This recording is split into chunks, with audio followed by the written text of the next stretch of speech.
Déterminer la valeur d'une expression littérale dans des cas simples, c'est ce que nous allons apprendre à faire dans cette vidéo que vous retrouverez sur le site monclasseurdemaths.fr. Alors, nous allons donc calculer la valeur d'une expression littérale, c'est-à-dire que nous allons donner une valeur, un nombre, à chacune des lettres contenues dans cette expression littérale et nous allons effectuer le calcul qui correspond. Alors, c'est peut-être pas très clair dit comme ça, mais on va travailler sur des exemples et ça va éclaircir cela. Voici ce que nous allons faire. Nous allons calculer la valeur de l'expression littérale 2a moins 3b moins 1 lorsque a vaut 5 et lorsque b vaut 2. Ce que nous allons faire, c'est remplacer a par 5 et b par 2 dans l'expression littérale. Alors, je vais commencer par réécrire l'expression littérale. Nous avons donc 2a moins 3b moins 1. Alors, attention ici, si je remplace a par 5, sans changer l'expression littérale, à la place de 2a, je vais écrire 2, 5, ce qui ne veut rien dire, ce qui n'est pas correct. Ici, nous avons des multiplications qui ne sont pas écrites avec le symbole de multiplication. On a des multiplications qui sont sous-entendues, qui sont explicites. Quand on écrit 2a, ça veut dire 2 fois a. Quand on écrit 3b, ça veut dire 3 fois b. Alors, on peut ne pas mettre le signe de multiplication entre un nombre et une lettre, mais on doit le mettre lorsqu'on a deux nombres que l'on multiplie.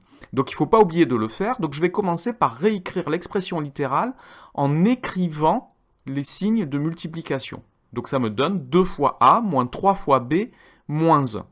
Maintenant, je peux remplacer a par 5 et b par 2. Donc je réécris exactement la même chose, mais j'ai remplacé a par 5, ça me fait 2 fois 5, et j'ai remplacé b par 2, ce qui me fait moins 3 fois 2, moins 1. Donc maintenant, j'ai un calcul que je peux faire, et quand on fait ce genre de calcul, on doit respecter les priorités opératoires. Ici, j'ai des multiplications et des soustractions. Je dois commencer par effectuer les multiplications qui sont prioritaires sur les soustractions. Donc je commence par calculer 2 fois 5 qui fait 10 et 3 fois 2 qui fait 6, ce qui me donne 10 moins 6 moins 1. Je peux maintenant effectuer mes soustractions de la gauche vers la droite. 10 moins 6, ça fait 4, moins 1, ça fait 3. Voilà pour ce premier exemple. On va maintenant travailler sur un deuxième exemple que voici. L'expression littérale sur laquelle nous allons travailler est x facteur de 7 moins 2x et nous voulons calculer sa valeur lorsque x vaut 3. Donc cette fois, nous devons remplacer x par 3 dans cette expression littérale. Donc je vais commencer par la réécrire, x facteur de 7 moins 2x. Ici, comme tout à l'heure, entre le x et la parenthèse, il y a une multiplication qui est sous-entendue. Le signe de la multiplication n'est pas écrit avant la parenthèse, mais il est sous-entendu. Donc avant de remplacer x par 3, je vais réécrire avec le signe de la multiplication, donc avant la parenthèse. Et pareil, quand j'écris 2x, c'est 2 fois x. J'ai donc x fois, entre parenthèses, 7 moins 2 fois x. Et ici, il faut faire attention, le x apparaît deux fois dans l'expression littérale. Quand nous remplaçons x par 3, nous le faisons partout où le x apparaît. Donc si une même lettre apparaît plusieurs fois dans l'expression littérale, elle est à chaque fois remplacée par le même nombre.